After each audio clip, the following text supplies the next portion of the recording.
নিজের ক্রাশকে ধর্ষণ করার অপরাধে পুলিশ আমাকে ধরে নিয়ে গিয়েছিল। আব্বু অনেক বড় একজন বিজনেসম্যান হয় সহজেই আমাকে জামিন করে নিয়ে এসেছে। আব্বুর সাথে বাসায় চলে আসলাম। বাসায় এসে কলিং বেল বাজাতেই আম্মু এসে দরজা খুলে দিল, কিন্তু আম্মু আমার সাথে কোনো কথা না বলেই চলে গেল। আব্বু আমাকে আমার রুমে যেতে বলল। আমি আমার রুমে চলে আসলাম। রাতের বেলায় যখন সবার সাথে খাবার খেতে খাবার টেবিলে আসলাম, আমার বোন আর আম্মু দুজনেই খাবার টেবিল থেকে উঠে পড়ল। কি হলো, তোমরা উঠে পড়লে কেন? তোর মতো অমানুষের সাথে এক টেবিলে বসে খাবার খাওয়া আমার পক্ষে সম্ভব না। আম্মুর কথা শুনে খাবার খাওয়ার ইচ্ছাটা মরে গেল, তাই আমি খাবার টেবিল থেকে উঠে সোজা ছাদে চলে আসলাম। আকাশের দিকে তাকিয়ে পুরোনো দিনের কথাগুলো মনে করতে লাগলাম। অনেকদিন আগে। ভাইয়া এখন ওঠ, কলেজ যাবি না? এত সকালে কানের কাছে ভনভন না করে তুই কলেজে যা। আমি তোর কানের কাছে ভন ভন করছি? থাক তুই, আমি গেলাম। বলে আপু চলে গেল। এখন চলেন একটু পরিচিত হওয়া যাক। আমি মজিবুর রহমান। আমার একজন যমজ বোন আছে। ও সবসময় আমাকে ওর বড় ভাই বানাতে চায়, আর আমি ওকে বড় বোন বানাতে চাই। আমার আব্বু অনেক বড় একজন বিজনেসম্যান, আর আম্মু গৃহিণী। অনেক পরিচয় হয়েছে, এখন গল্পে ফেরা যায়। আমিও ঘুম থেকে উঠে কলেজের জন্য রেডি হয়ে নিচে আসলাম।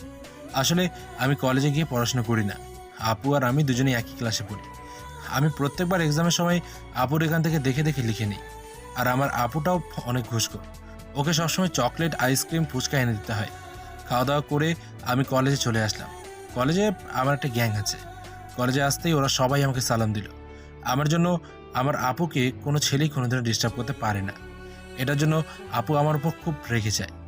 আমি আমার দলবলের সাথে বসে আড্ডা দিচ্ছিলাম, তখনই আমার ক্রাশ কলেজে আসলো, যার পেছনে নাকি আমি একটা বছর ধরে করছি। এই এক বছরে কতবার যে ওকে প্রপোজ করেছি হিসেব ছাড়া, কিন্তু প্রত্যেকবার ও আমাকে না করে দেয়। চর থাপ্পড় তো ফ্রি আছেই। আজকেও গিয়ে ওর সামনে দাঁড়ালাম। ওই বকাটে, তোর সমস্যা কি? তুই সবসময় আমার পেছনে লাগিস কেন? কারণ আমি তোমায় ভালোবাসি তাই।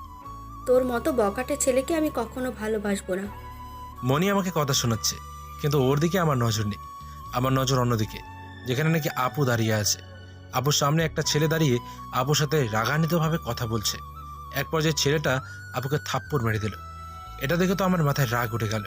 আমি জলদি করে আপুর কাছে চলে আসলাম। যাক বাবা, আপাতত বিদায় হয়েছে।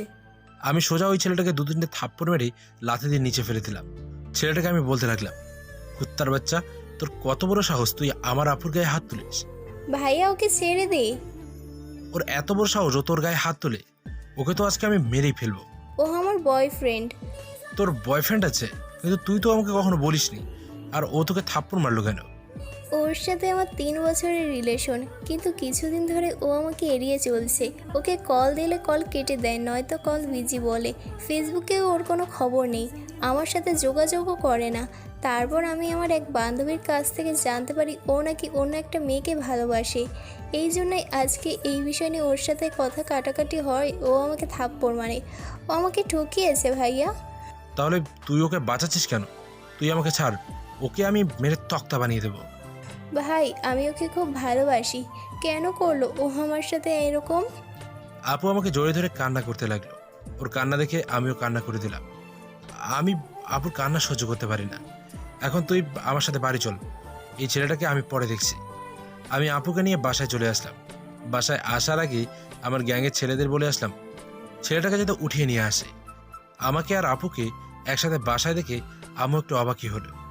আজ তোরা দুজনে একসাথে আসলি যে? কেন, আমরা দুজন কি একসাথে আসতে পারি না? সেটাকে আমি একবারও বলেছি। তোরা তো একসাথে আসিস না, তাই আর কি জিজ্ঞাসা করলাম। আপুর রুমে চলে গেল। কিছুক্ষণ পর আমি আপুর রুমে গিয়ে দেখি আপু কান্না করছে। তাই আমি আপুর কাছে গিয়ে বললাম, কিরে আপু, কান্না করছিস কেন? আমি ওকে খুব ভালোবাসতাম ভাই। ও যে আমার সাথে এরকম করবে আমি ভাবতেও পারিনি কখনো। যেটা চলে গেছে সেটার জন্য পস্তিয়ে লাভ কি? তুই ভালো করে পড়াশোনা কর, তোর জন্য আরও ভালো ছেলে দেখে আমরা বিয়ে দেবো। আপু কান্না করে যাচ্ছে। আমি যদি আরও কিছুক্ষণ এখানে থাকি তাহলে আমি নিজেও কান্না করে দেবো। তাই আমি আপুর রুম থেকে বেরিয়ে আসলাম। গ্যাংয়ের ছেলেদের কল করে জিজ্ঞেস করলাম ছেলেটাকে উঠিয়ে এনেছি কিনা। ছেলেগুলো বলল ওকে নাকি উঠিয়ে নিয়ে এসেছে। তাই আমি বললাম ওকে যেন আটকিয়ে রাখে, আমি এক্ষুনি আসছি। কিছুক্ষণ পর আমি ওই জায়গায় চলে গেলাম যেখানে নাকি ওই ছেলেটাকে রাখা হয়েছে। ছেলেটাকে অনেক মারলাম। তারপর আমি ছেলেটাকে হসপিটালে ভর্তি করিয়ে দিলাম।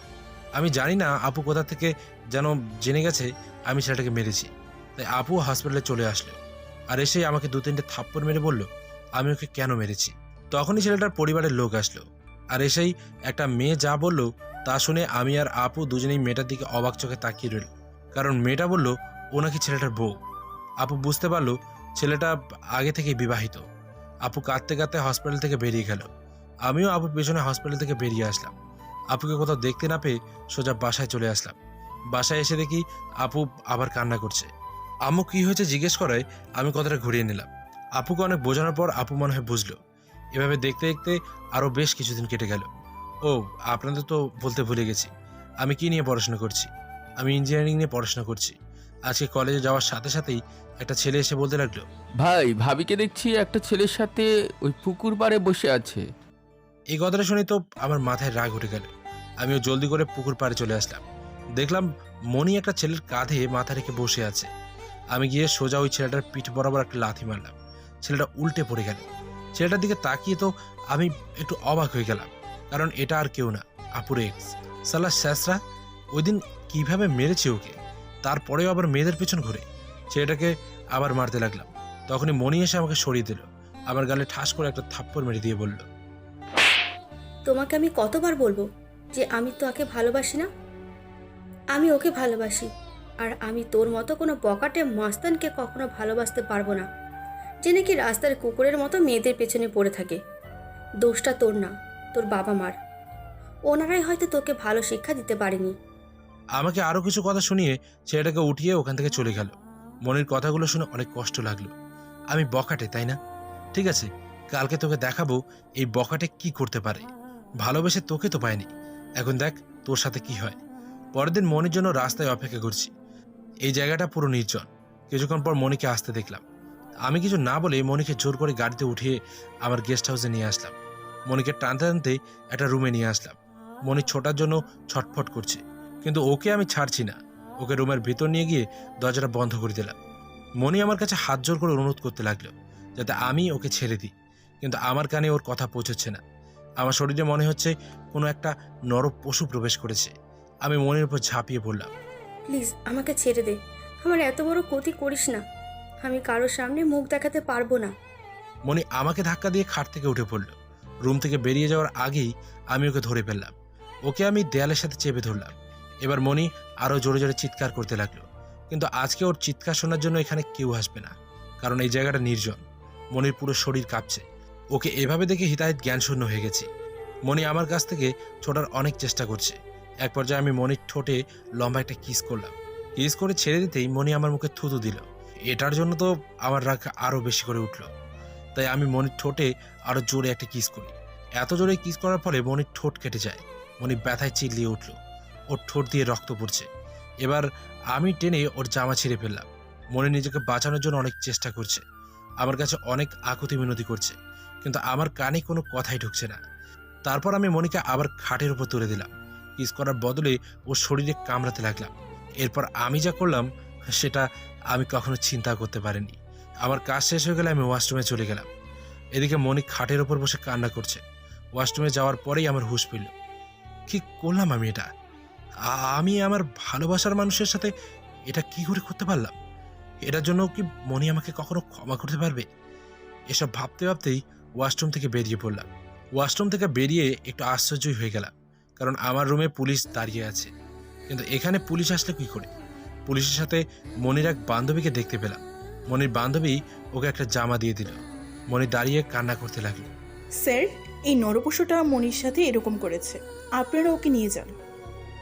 পুলিশটা আমাকে মারতে মারতে গাড়ি করে থানায় নিয়ে আসলো। আমি বাসায় না যাওয়ায় আব্বু, আম্মু, আপু সবাই আমার খোঁজ করতে লাগলো। আব্বু খোঁজ নিয়ে জানতে পারে আমি জেলের মধ্যে আছি। অন্যদিকে আপু কলেজে গিয়ে জানতে পারে আমি মনির সাথে কি করেছি। আপু কারো কথা বিশ্বাস না করলেও মনির বাসায় গিয়ে মনিকে এরকম অবস্থায় দেখে আমার উপর ওর ঘেন্না জন্মাতে শুরু করে। আপু এসে আম্মুকে সব কিছু জানায়। এদিকে আব্বু আমাকে ছাড়িয়ে নিয়ে বাসায় চলে আসে। মনির পরিবারের লোক আমার কিচ্ছু করতে পারেনি, কারণ মনির পরিবারের মধ্যে শুধু ওর মা আছে, আর কেউ নেই। আমি বাসায় আসার পর আমার সাথে কি হলো তা তো জানলিনি। এখন চলে বর্তমানে ফেরা যাক। আকাশের দিকে তাকিয়ে রয়েছি আর চোখ দিয়ে অজরে পানি পড়ছে। তখনই কেউ একজন এসে আমার কাঁধে হাত রাখলো।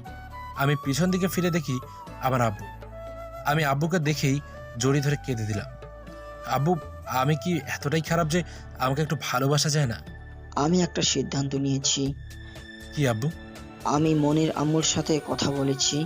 কালকে আমি তোর আর মনির বিয়ে দেব। তোর মতামত কি? আমিও মনিকে বিয়ে করার জন্য রাজি হয়ে গেলাম। কারণটা হয়তো আপনারা জানেন, আমি মনিকে অনেক ভালোবাসি। পরের দিন রেওয়াজ অনুযায়ী আমাদের বিয়েটা হয়ে গেল। সবার মুখ কালো হয়ে আছে, আর আমার দিকে ঘৃণার নজরে তাকাচ্ছে। বিয়ের সকল ঝামেলা শেষ করে মনিকে নিয়ে আমাদের বাসায় চলে আসলাম। আম্মু আর আপুকে একটু খুশি হতে দেখলাম। তাদেরকে খুশি হতে দেখে মনের মধ্যে এক অজানা খুশির বন্যা বইছে আমার। হয়তো এখন সব ভুলে মনিকে নিয়ে সুখের দিন কাটাতে পারবো। মনি আমার রুমের মধ্যে আছে। কিছুক্ষণ পর আমিও রুমে চলে আসলাম। মনি আমাকে দেখেই বলল, আমি তোর এমন কি ক্ষতি করেছিলাম যার জন্য তুই আমার সাথে এরকম করলি? আমি মনির কাছে গেলাম। মনি আমাকে দেখে ভয় পাচ্ছে। গুড়িসুটি মেরে বিছানার এক কোণায় গিয়ে বসে পড়ল। আমি তোমার কাছে কিভাবে ক্ষমা চাইবো সেই ভাষাটা আমি খুঁজে পাচ্ছি না। তাও বলছি, আমার কৃতকর্মের জন্য আমি খুব লজ্জিত আর অনুতপ্ত। প্লিজ মনি, আমাকে ক্ষমা করে দাও। বাহ, কি চমৎকার একটা কথা বললি। আমার জীবনটা ধ্বংস করে এখন বলছিস তুই লজ্জিত আর অনুতপ্ত? এসব কথা একটা ধর্ষণকারীর মুখে মানায় না। ও, বুঝতে পারছি তুই কি জন্য এসব কথা বলছিস। তোর আমার শরীর চাই, তাই না? হে নে। বলেই মনি ওর বুকের ওপর থেকে কাপড়টা সরিয়ে ফেলে। আমি আবার ওর বুকের ওপর কাপড়টা দিয়ে দিলাম। আমি তোমায় ভালোবাসি, এই কথাটা কেন তুমি বুঝতে পারো না? তুই আমাকে ভালোবাসিস? তাহলে আমার সাথে এমনটা কি করে করতে পারলি? এটাই কি তোর ভালোবাসা? আমাকে মাফ করে দিও। চলো না, আমরা আবার নতুন করে সব কিছু শুরু করি। তোর এইসব নাটক আমার একদম সহ্য হচ্ছে না। তুই এখান থেকে সর, আমি ঘুমাবো। আর যদি আবার আমার শরীর ভোগ করতে মন চাই তাহলে করতে পারিস। মনির কথা শুনে নিজেকে শেষ করে দিতে মন চাইছে। আমি খাট থেকে একটা বালিশ নিয়ে সোফায় গিয়ে শুয়ে পড়লাম। পরের দিন সকালে ঘুম থেকে উঠে দেখি মনি রুমে নেই। তাই আমি ফ্রেশ হয়ে নিচে আসলাম। নিচে এসে দেখি আম্মু মনিকে খাইয়ে দিচ্ছে। আমি গিয়ে খাবার টেবিলে বসলাম। অনেকক্ষণ ধরে খাবার টেবিলে বসে আছি, কিন্তু কেউ আমাকে খাবার বেড়ে দিচ্ছে না। এটা দেখে আব্বু বলল, ওকে খাবার দিচ্ছ না কেন? ওর মতো ধর্ষকের জন্য আমি খাবার রান্না করিনি। আম্মুর কথা শুনে নিজের অজান্তেই চোখ দিয়ে পানি পড়ে গেল। তাহলে ও খাবে কি? থাক আব্বু, আমার আর খাওয়ার দরকার নেই। আমি ওভাবেই না খেয়ে বাইরে চলে আসলাম। আমার কাছে কিছু টাকা থাকায় একটা হোটেলে গিয়ে খাবার খেয়ে নিলাম। রাতের বেলা আজকেও ছাদের উপর দাঁড়িয়ে আছি। তখনই আব্বু আসলো ছাদে। কিছু বলবে আব্বু? আমি বলছিলাম কি, তুই কালকে থেকে আমার অফিসে জয়েন হয়ে যা। আমার পড়ালেখা এখনো শেষ হয়নি, তাও আব্বুর কথায় রাজি হয়ে গেলাম। আব্বু আমার সাথে আরও কিছুক্ষণ কথা বলে নিচে চলে গেল।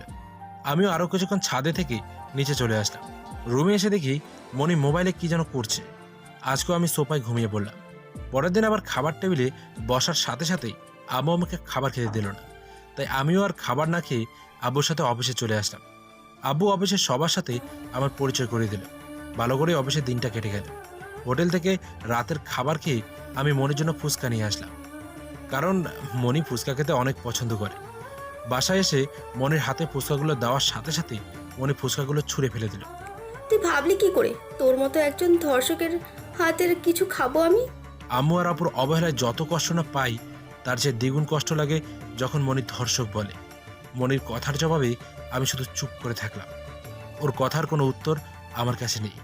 এভাবে সবার অবহেলায় আমার দিন কাটতে লাগলো। এখন আম্মু আপু দুজনের মধ্যে কেউই আমার সাথে কথা বলে না। আমি আর পারছি না ওদের অবহেলা সহ্য করতে। তাই আমি আজকে আম্মুর রুমে গেলাম। আমি খাটের উপর বসে আছি। আব্বু এখনো অফিস থেকে আসেনি। আমি গিয়ে আম্মুর পা জড়িয়ে ধরলাম। আম্মু, প্লিজ তুমি আমার সাথে কথা বলো। আমি তোমার সাথে কথা না বলে থাকতে পারছি না। তাহলে এখানে এভাবে পড়ে আছিস কেন? বেরিয়ে যেতে পারিস না? মা, একদম আমায় মা বলবি না। তোর মতন ছেলেকে জন্ম দেওয়া আমার ভুল হয়েছে। তোকে যদি ছোটবেলায় মেরে ফেলতাম তাহলে আজকে এইভাবে লোকের কাছে আমাদের কথা শুনতে হতো না। আমাকে মাফ করে দাও, আমার ভুল হয়ে গেছে। আম্মুর সাথে কথা বলার মাঝেই আপু আম্মুর রুমে আসলো। আম্মু, তুমি ওর সাথে কেন কথা বলছো? কারো কথা শুনে আমি পেছনে ফিরে তাকিয়ে দেখলাম আপু। আপু, তুই সব কি বলছিস?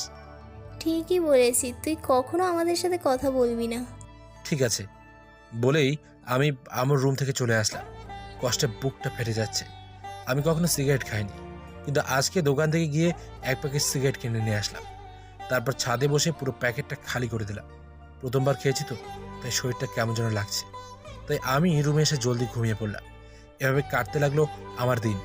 এখন আমি বাড়ির কারোর সাথে কথা বলি না, শুধু আব্বুর সাথেই কথা বলি। আমার একটা রুটিন হয়ে গেছে, সকালে ঘুম থেকে উঠে বাসায় না খেয়ে হোটেল থেকে খেয়ে অফিসে যাওয়া, অফিসে এসে বন্ধুদের সাথে আড্ডা দিয়ে অনেক রাতে বাসায় ফেরা। এভাবে আরও 2 মাস কেটে গেল। হঠাৎ একদিন অফিসে বসে কাজ করছিলাম, তখন বাসা থেকে আমাদের কাজের লোক আমাকে কল করে বলল মনি নাকি অজ্ঞান হয়ে গেছে। তাই আমি জলদি করে বাসায় চলে আসলাম। বাসায় এসে দেখি সবাই মুখ গোমরা করে বসে আছে। আমি সবাইকে জিজ্ঞেস করলাম মনির কি হয়েছে, কিন্তু কেউ আমাকে কিচ্ছু বলছে না। আমাকে রুমে দেখে সবাই রুমের বাইরে বেরিয়ে গেল। এখন রুমের মধ্যে শুধু আমি আর মনি। আমি মনির কাছে গিয়ে জিজ্ঞেস করলাম কি কি হয়েছে তোমার? আমি প্রেগনেন্ট। কি, তুমি সত্যি বলছো? অনেকটা খুশি হয়ে কথাটা বললাম। এখন হয়তো সবাই আমাকে ক্ষমা করে দেবে, কিন্তু সেকেন্ডের মধ্যেই আমার খুশিটা উধাও হয়ে গেল। কারণ মনি বলল কিন্তু আমি এই সন্তান রাখবো না, আমি অপারেশন করব। মনির এরকম কথা শুনে সেকেন্ডের মধ্যে আমার মাথায় রাগ উঠে গেল। তাই ওকে থাপ্পড় মারার জন্য যখনই আমি হাত উঠাতে যাব, তখনই আম্মু আমার হাত ধরে আমার গালে কষে একটা থাপ্পড় মেরে দিল। আমি গালে হাত দিয়ে আম্মুকে বললাম আম্মু, ও আমার সন্তানকে মেরে ফেলতে চাচ্ছে, তোমরা ওকে বলো না আমার ভুলের শাস্তি যাতে ও ওই নিষ্পাপ শিশুকে না দেয়। বৌমা ঠিকই সিদ্ধান্ত নিয়েছে। তোর মতো অমানুষের সন্তান এই দুনিয়াতে আসলে ঠিকই তোর মতোই অমানুষ হবে। আমি আমার পা জড়িয়ে ধরলাম। আম্মু, এভাবে বলো না, ও তো একটা নিষ্পাপ শিশু। আমাকে আর কিছু বলতে না দিয়ে ধাক্কা দিয়ে রুম থেকে বের করে দিল। রুমের দরজা বন্ধ করে দিয়ে আপু, আম্মু, মনি কি যেন কথা বলতে লাগলো। ওদিকে আমি দরজা খোলার জন্য বলছি, কিন্তু ওরা দরজা খুলছে না। আব্বুও বাসায় নেই, অফিসের কাজের জন্য দেশের বাইরে গেছে। অনেক ডাকার পরেও তারা দরজা খুলল না। তাই আমি আর না ডেকে বাসা থেকে বেরিয়ে আসলাম। 2 দিন পর আজকে অফিসে বসে কাজ করছিলাম, তখন আবার আমাদের বাসার কাজের লোক আমাকে কল করলো। মনিকে নিয়ে নাকি আপু একটা হসপিটালে যাচ্ছে বাচ্চাটাকে নষ্ট করার জন্য। আমি জেনে নিলাম কোন হসপিটাল। আমি জলদি করে অফিসের কাজ রেখে ওই হসপিটালে পৌঁছে গেলাম। কিন্তু আমি যেতে যেতে অনেক দেরি করে ফেলেছি, কারণ রাস্তায় অনেক বেশি ট্রাফিক ছিল। আমি হসপিটালে ঢোকার আগেই মনি আর আপুকে হসপিটাল থেকে বেরিয়ে আসতে দেখলাম। ওরা হাসি খুশিভাবে বেরিয়ে আসছে। তার মানে কি মনি সত্যি আমার সন্তানকে মেরে ফেলল? মনির প্রতি যে আমার ভালোবাসাটা ছিল, এক মুহূর্তে সেটা ঘৃণায় পরিণত হলো। পরে দুজনেই আমাকে দেখে দাঁড়িয়ে পড়ল। আমি ওদের কাছে গেলাম। সত্যি আমার সন্তানটাকে মেরে ফেললে? হ্যাঁ, তোর মতো অমানুষের সন্তান আমি পেটে রাখবো না, তাই মেরে ফেলেছি। মনির কথাটা শুনে মনির গালে কষে একটা থাপ্পড় মারলাম। আরে, আমি তো তোকে ভালোবাসতাম, কিন্তু তুই আমার ভালোবাসাটা বুঝতে পারিসনি। আজ বলছি, তোকে যতটা ভালোবাসতাম এখন তার চেয়েও বেশি তোকে আমি ঘৃণা করি। তুই আমার সন্তানকে মেরেছিস না, তোকে এই দুনিয়ায় আমি বাঁচিয়ে রাখবো না বলেই আমি মনির গলা চেপে ধরলাম। আশেপাশে অনেক লোক থাকায় তারা সবাই মনিকে ছাড়ালো আমার কাছ থেকে। তারপর মনিকে জিজ্ঞেস করলো আমি কেন ওকে মারতে চাইছিলাম। তখন মনি বলল ও আমার কাছ থেকে অনেক টাকা নিয়েছে, কিন্তু যখনই আমি ওর কাছে টাকা চাই তখনই ও আমাকে মারতে চাচ্ছে। আপনারা সবাই মিলে ওকে শায়েস্তা করেন। আমি মনির কথা শুনে অনেকটাই অবাক হলাম। লোকগুলো মনির কথা শুনে আমাকে মারতে লাগলো। মনি আপুকে নিয়ে হসপিটাল থেকে বেরিয়ে গেল। লোকগুলো আমাকে অনেকক্ষণ মেরে চলে গেল। আমি হাঁটারও কোনো শক্তি পাচ্ছি না, তাও হাঁটার জন্য উঠে দাঁড়ালাম। টলতে টলতে হাঁটতে লাগলাম। যখনই রাস্তার মাঝখান দিয়ে যাব, তখন একটা গাড়ি এসে আমাকে ধাক্কা দিয়ে চলে গেল। এরপর কি হয়েছে আমার সাথে কিছুই জানি না। যখন চোখ খুললাম, তখন আশেপাশে খেয়াল করে দেখলাম আমি একটা হসপিটালে শুয়ে আছি। উঠে বসতে চাইলাম, কিন্তু পারলাম না। তখনই কেবিনে একটা নার্স আসলো। আপনার জ্ঞান ফিরেছে তাহলে? আমার কি হয়েছে আর আমি কোথায়? আপনার অ্যাক্সিডেন্ট হয়েছিল আর এখন আপনি হসপিটালে আছেন। আমাকে এখানে কে নিয়ে এসেছে? আপনার বউ আর আপনার শ্বশুর। নার্সের কথা শুনে অনেকটা অবাক হলাম। আমার বউ মানে? তার মানে কি মনি আমাকে হসপিটালে নিয়ে এসেছে? নার্সের আর একটা কথা মনে পড়ে গেল। আমার শ্বশুর মানে? মনির তো বাবাই নেই তাহলে? আপনার বউ এক্ষুনি আপনার কেবিন থেকে বেরিয়ে গেল। এই 20 দিন আপনার অনেক সেবা করেছে। 1 ঘন্টার জন্য আপনাকে কোথাও ছেড়ে যায়নি। অনেক ভাগ্য করে এমন একটা বউ পেয়েছেন। এই তো ওনারা চলে এসেছে। একটা অপরিচিত লোক আর একটা অপরিচিত মেয়েকে দেখতে পেলাম, কিন্তু নার্স ওদেরকে আমার বউ আর একজনকে শ্বশুর বলছে কেন? এই বিষয়টা বুঝতে পারলাম না। নার্স বাইরে চলে গেল। তখন মেয়েটা আমার কাছে আসলো। এখন কেমন আছেন? হ্যাঁ, কিছুটা ভালো, কিন্তু আপনারা কারা? আমি মাসুমা, আর উনি আমার আব্বু অর্ণব চৌধুরী। কিন্তু নার্স আপনাকে আমার বউ বলছিল কেন? আমার কথাটা শুনে মাসুমা হয়তো একটু লজ্জা পেয়েছে, কারণ ওর গালগুলো লাল হয়ে যাচ্ছে। তখনই মাসুমার আব্বু বলল, আমি আর আমার মেয়ে দুজনেই আমাদের কোম্পানির কাজে সাকসেস হয়েছি দেখে গাড়ি নিয়ে এক জায়গায় থেকে আসছিলাম। তখন গাড়িটা আমার মেয়ে চালাচ্ছিল। হঠাৎই কোথা থেকে যেন তুমি আমাদের গাড়ির সামনে চলে আসো, আর আমার মেয়ে তোমাকে গাড়ি দিয়ে ধাক্কা মারে। তখন তোমাকে ওই পাশের হসপিটালে ভর্তি করি, কিন্তু ডাক্তার বলে তোমার চিকিৎসা নাকি ওখানে হবে না। তাই তোমাকে নিয়ে আমি যে শহরে থাকি ওখানে নিয়ে আসি। তোমার পরিচয় নেই, তাই তোমাকে হসপিটালে ভর্তি করাতে চাইছিল না। আর আমরাও তোমার বিষয়ে কিছু জানি না, তাই মাসুমা ওর বর বলে তোমাকে পরিচয় দিয়েছে। আর আমি তোমার শ্বশুর বলে পরিচয় দেওয়ার পর তোমাকে হসপিটালে ভর্তি করে। আমি সব বিষয় বুঝতে পারলাম। আমাকে আরও 2 দিন হসপিটালে রাখলো। এই 2 দিন মাসুমা আমার অনেক সেবা করেছে। মাসুমার এমন কেয়ার দেখে অনেকটাই অবাক হয়ে গেছিলাম। একজন অপরিচিত মানুষের জন্য কত কষ্ট করছে মেয়েটা, আর আমার আপনজন তো আমাকে ছুঁড়ে ফেলে দিয়েছিল। মাসুমা আমাকে নিয়ে ওদের বাসায় চলে আসে। অনেক সুন্দর একটা বাসা। আমার পা ভেঙে গিয়েছে, তাই ভালো করে হাঁটতে পারছি না। তাই মাসুমা আর ওর আব্বু দুজন আমাকে ধরে বাসার ভেতরে নিয়ে আসলো। মাসুমা আমাকে একটা রুমের ভেতরে নিয়ে গেল। এটা তোমার রুম আজ থেকে, তুমি এখন থেকে এখানেই থাকবে। যদি কিছু প্রয়োজন হয় তাহলে আমাকে ডেকে দেবে। মাসুমা আরও কিছু কথা বলে রুম থেকে চলে গেল। কিছুক্ষণ পর মাসুমা খাবার নিয়ে আসলো। খাবার আমার পাশে রাখলো। তুমি শুয়ে থাকো, ওঠার কোনো দরকার নেই। আমি ওয়াশরুম থেকে হাত ধুয়ে আসছি, তারপর আমি খাইয়ে দেবো তোমায়। বলে মাসুমা ওয়াশরুমে চলে গেল। হাত ধুয়ে এসে আমাকে খাইয়ে দিতে লাগলো। আমি বারণ করছিলাম, কিন্তু আমার কথা ও শোনেনি। ওর এরকম কেয়ার দেখে আমার ভয় হতে লাগলো। ও যখন আমার বিষয়ে জানতে পারবে তখন তো ও আমাকে ঘৃণা করবে। খাওয়া শেষে মাসুমা ওর হাত দিয়ে আমার মুখ মুছে দিল। একটু বসো, আমি তোমার ওষুধগুলো নিয়ে আসছি। ওগুলো খেতে হবে এখন তোমার। মাসুমা অনেকগুলো ওষুধ নিয়ে আসলো। আমার একদম ওষুধ খেতে ভালো লাগে না, কিন্তু মাসুমার জোড়াজোড়িতে ওষুধগুলো খেতেই হলো। মাসুমার এরকম সেবায় আমি কিছুদিনের মধ্যে ঠিক হয়ে গেলাম। এখন আমি হাঁটতে পারি, কারো সাহায্যের দরকার পড়ে না। ইদানিং মাসুমার কেয়ারগুলো দেখে একটা জিনিস বুঝতে পারলাম, মাসুমা হয়তো আমাকে ভালোবাসতে শুরু করেছে। কিন্তু এটা কোনোভাবেই সম্ভব না। আমি ওকে কি করে ভালোবাসতে পারি? আমি যে অন্য কাউকে ভালোবাসি। আমাকে এখান থেকে চলে যেতে হবে। আমি যদি এখানে আরও কিছুদিন থাকি তাহলে মাসুমা আমার প্রতি আরও দুর্বল হয়ে পড়বে। তাই একটা সিদ্ধান্ত নিয়ে নিলাম, কালকে এখান থেকে চলে যাব। পরের দিন অনেক সকালে মাসুমার জন্য একটা চিঠি লিখে ওদের বাসা থেকে বেরিয়ে আসলাম। কোথায় যাব জানি না, তাই হাঁটতে হাঁটতে কাছের একটা রেল স্টেশনে চলে আসলাম। এদিকে সকালবেলায় মাসুমা ঘুম থেকে উঠার আগে মজিবুরের রুমে যায়, কিন্তু মাসুমা মজিবুরকে কোথাও দেখতে পায় না। মাসুমা পাগলের মতন মজিবুরকে পুরো বাসা খুঁজতে থাকে আর কান্না করতে থাকে, কিন্তু কোথাও পায় না। তখন মাসুমার আব্বু মাসুমাকে জিজ্ঞেস করে, কি হয়েছে মা, তুই এভাবে কান্না করছিস কেন? আব্বু, মজিবুর কোথায়? ওকে খুঁজে পাচ্ছি না। ও চলে গিয়েছে। প্লিজ তুমি ওকে ফিরিয়ে নিয়ে আসো। ওকে ছাড়া আমি বাঁচতে পারবো না। আমি ওকে অনেক ভালোবেসে ফেলেছি। তুই পুরো বাসা খুঁজে দেখেছিস? হ্যাঁ, কিন্তু ওকে কোথাও পাইনি। দাঁড়া, আমি সিকিউরিটিকে গিয়ে জিজ্ঞেস করছি। মাসুমার আব্বু সিকিউরিটিকে গিয়ে জিজ্ঞেস করে মজিবুর বাইরে গিয়েছে কিনা। সিকিউরিটি বলে, হ্যাঁ স্যার, কিছুক্ষণ আগেই তো বেরিয়ে গেল। আমি যখন জিজ্ঞেস করলাম কোথায় যাচ্ছেন, তখন বলল উনি নাকি জগিং করতে যাচ্ছে। ও আচ্ছা। মাসুমার আব্বু আবার মাসুমার কাছে চলে আসে, কিন্তু মাসুমার কাছে এসে মাসুমার বাবা দেখে মাসুমা অযথা বেশি কান্না করছে, আর ওর হাতে একটা চিঠি। মাসুমার বাবা মাসুমার হাত থেকে চিঠিটা নিয়ে পড়তে থাকে। প্রথমেই ক্ষমা চেয়ে নিচ্ছি তোমাদের এভাবে না বলে চলে যাওয়ার জন্য। আমি কখনো ভাবিনি তোমরা এভাবে একজন অজানা ছেলেকে এত আপন করে নেবে। তোমাদের এই ভালোবাসাটা আমি সারা জীবন মনে রাখবো। আর কি লিখবো কিছুই বুঝতে পারছি না, শুধু এতটুকুই বলবো, ক্ষমা করে দিও। চিঠিতে আর কিছু লেখা নেই। মাসুমা কান্না করেই যাচ্ছে। তুই এভাবে কান্না করিস না মা। মজিবুরকে প্লিজ আমার কাছে এনে দাও। মাসুমার আব্বু বেরিয়ে পড়ে মজিবুরকে খোঁজার জন্য। গেটে সিকিউরিটিকে জিজ্ঞেস করলো মজিবুর কোন দিকে গিয়েছে। সিকিউরিটি বলল বাম দিকে গিয়েছে। তাই মাসুমার আব্বু গাড়ি নিয়ে জলদি বাম দিকে চলে যায়। একটু দূরেই রেল স্টেশন আছে। মাসুমার আব্বু জলদি রেল স্টেশনে চলে যায়। পুরো রেল স্টেশন মজিবুরকে খুঁজতে থাকে। একসময় পেয়েও যায়। মজিবুর একটা বেঞ্চের উপর বসে আছে। স্টেশনে একটা বেঞ্চের ওপর বসে আছি, কিন্তু কোনো ট্রেন আসছে না। হঠাৎই কেউ একজন আমার কাঁধে হাত রাখলো। আমি তাকাতে দেখলাম আঙ্কেল। আঙ্কেল, আপনি এখানে?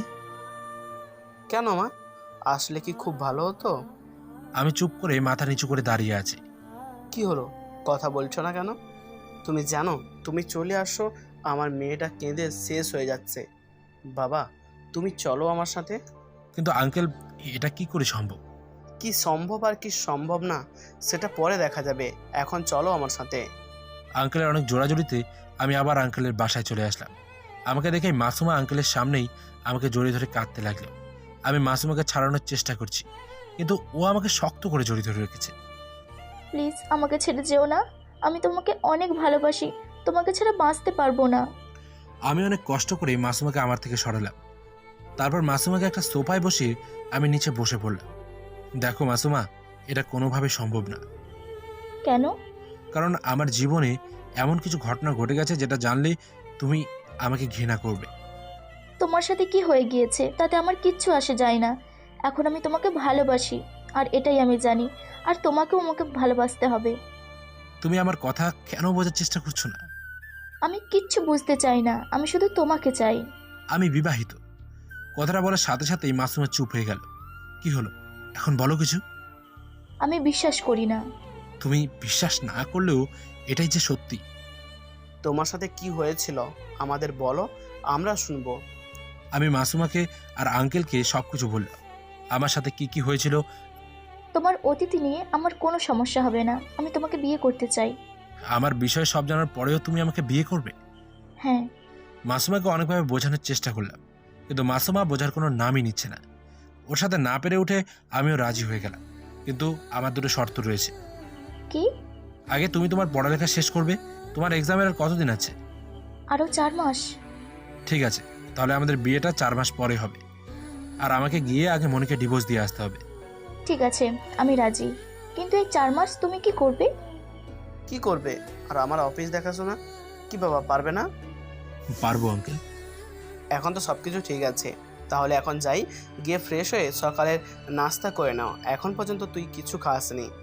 আর বাবা, তুমি তো হয়তো কিছু খাওনি, তুমিও যাও, গিয়ে ফ্রেশ হয়ে এসো, সকালের নাস্তাটা করে নাও।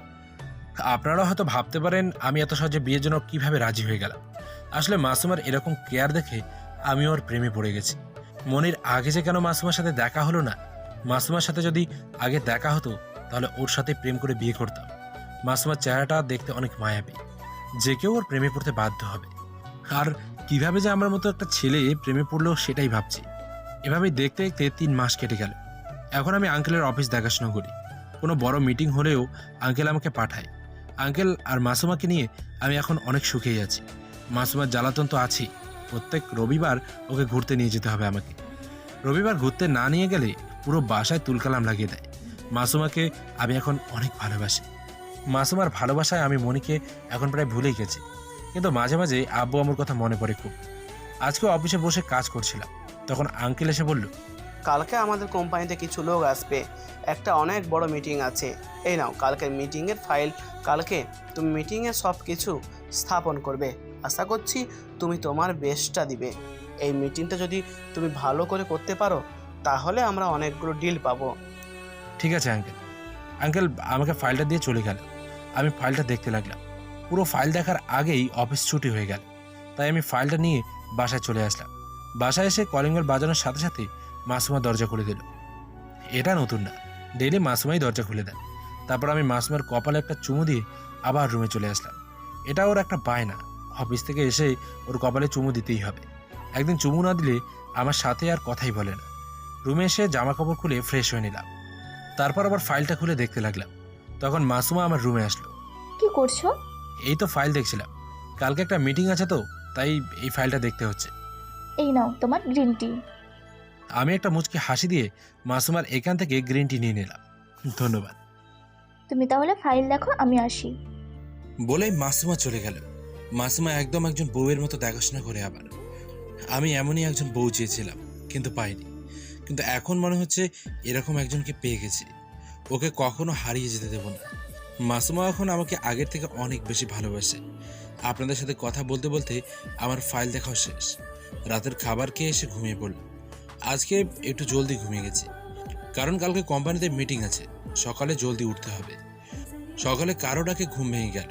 চোখ খুলে দেখি মাসুমা আমাকে ডাকছে। আজকে না তোমার অফিসে তোমার মিটিং আছে, তাহলে এখনো ঘুম থেকে উঠছো না কেন?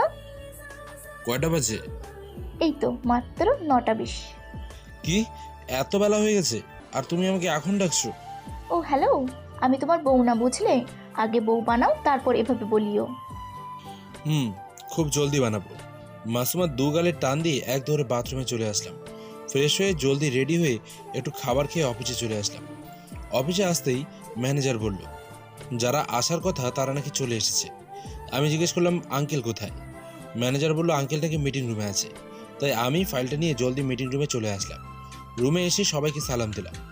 সবাই আমার সালামের উত্তর দিল। আই এম সরি আপনাদেরকে এতক্ষণ অপেক্ষা করানোর জন্য। মজিবুর, হঠাৎ কারো মুখে আমার নাম শুনে ওদিকে ফিরে তাকালাম। তাকে অনেকটা অবাক হয়ে গেলাম, কারণ লোকটা আর কেউ না, আমার বাবা। এখন মিটিং করা জরুরি, তাই আমি আব্বুকে বললাম মিটিং শেষে কথা বলি। ঠিক আছে। তারপর আমি মিটিং শুরু করে দিলাম। অনেকক্ষণ মিটিং চললো। অনেক ভালোভাবেই আমি প্রস্তাব করলাম। সবার অনেক পছন্দ হয়েছে আমার স্থাপন করা, তাই সবাই ওদের কোম্পানির ডিলগুলো কনফার্ম করে দিল। আঙ্কেল অনেক খুশি হলো। আব্বু শুধু আমার দিকে তাকিয়ে রইল। সবাই চলে গেল, কিন্তু আব্বু যায়নি। আঙ্কেলও বাইরে গিয়েছে ওদেরকে এগিয়ে দিয়ে আসার জন্য। আব্বু আমার কাছে আসলো। কেমন আছিস বাবা? আব্বু ভালো করে কথা বলতে পারছে না। আব্বুর চোখ দিয়ে এক ফোঁটা পানি পড়ে গেল। হ্যাঁ আব্বু, আমি ভালো আছি। তুমি তুমি কেমন আছো? আব্বু আমাকে জড়িয়ে ধরলো। অনেকদিন পর নিজের ছেলেকে এভাবে সামনে দেখে হয়তো আর নিজেকে কন্ট্রোল করে রাখতে পারেনি। আমিও আব্বুকে জড়িয়ে ধরলাম। আব্বুকে একটা চেয়ারে বসালাম। বাসার সবাই কেমন আছে? বলতে পারবো না, আমি ওদের কারো সাথে কথা বলি না। পরদিন যখন আমি কোম্পানির কাজ শেষ করে বাসায় আসি, তারপর জানতে পারি তুই নাকি বাসা থেকে চলে গিয়েছিস। আর এটা জানতে পারি মনি নাকি ওর বাচ্চাটাকে মেরে ফেলেছে।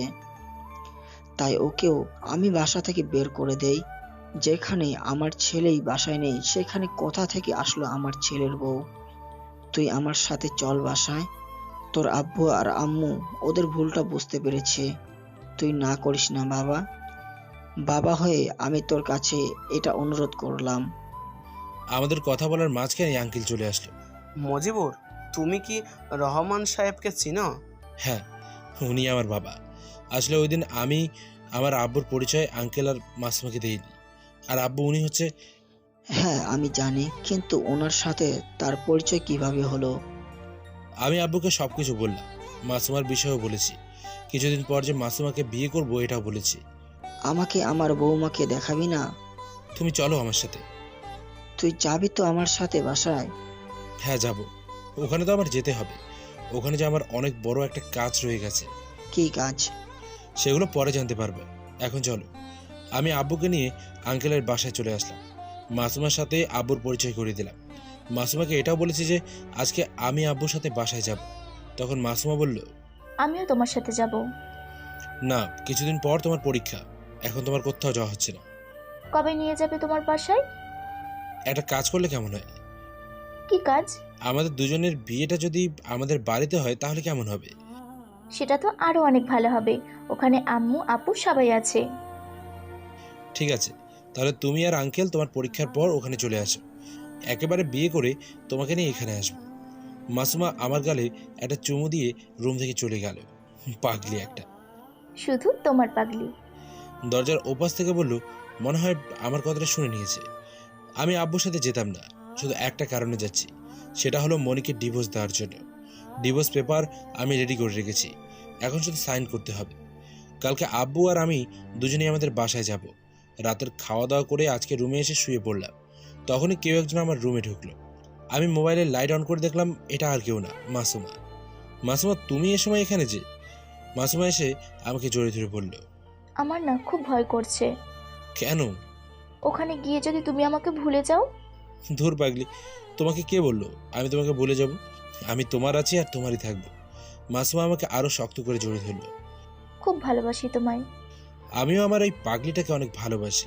এখন অনেক রাত হয়েছে, এখন যাও গিয়ে রুমে শুয়ে পড়ো। একটা কিস দাও। না, এসব কিছু বিয়ের পর। না, আমার এখনই লাগবে, মানে এখনই লাগবে। বললাম তো এখন না।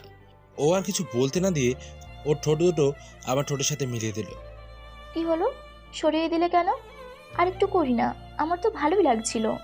আমি মাসুমাকে কোলে তুলে দরজার বাইরে নামিয়ে দিয়ে দরজাটা লাগিয়ে দিলাম। দরজা খোলা বলছি। এখন গিয়ে শুয়ে পড়ো, কালকে কথা বলবো।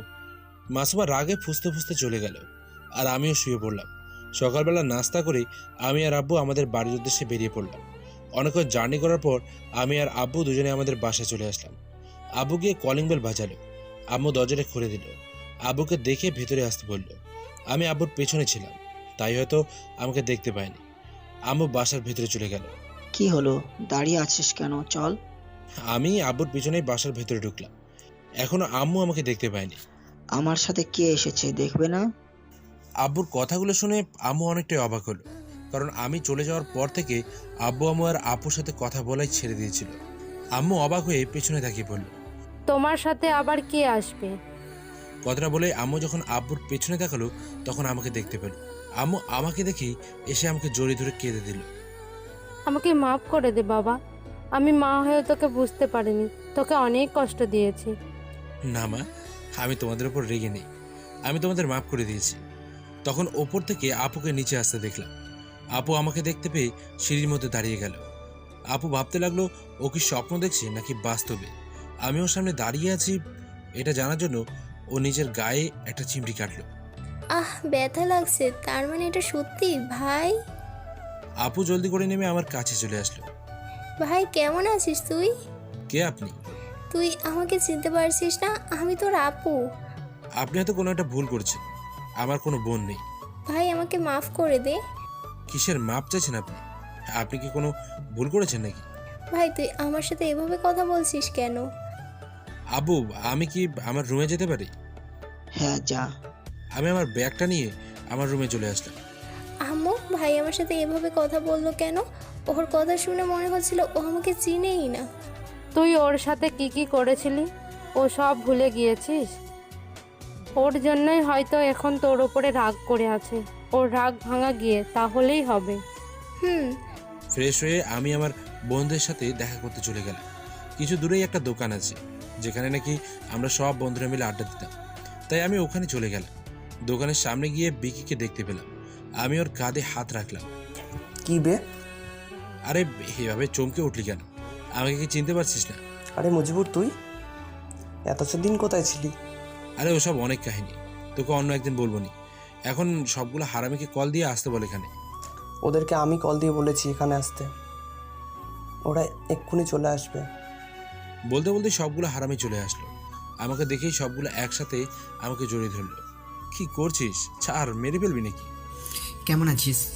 হ্যাঁ ভালো আছি, তোরা কেমন আছিস? হ্যাঁ, আমরাও ভালো আছি। এতদিন কোথায় ছিলে বল? এটা কি জানা খুব জরুরি? হ্যাঁ তুই বল, আমরা শুনবো। ওদেরকে আমি সব কিছু বললাম। তোর সাথে অনেক খারাপ হয়েছে রে, আমাদের ক্ষমা করে দিস তো। আর বিপদের সময় তোর পাশে থাকতে পারিনি। আরে ওসব বাদ দে, যা হয়ে গেছে তা এখন আমি ভুলে গেছি। এখন বলতো তোরা সবাই একসাথে হলি কেন?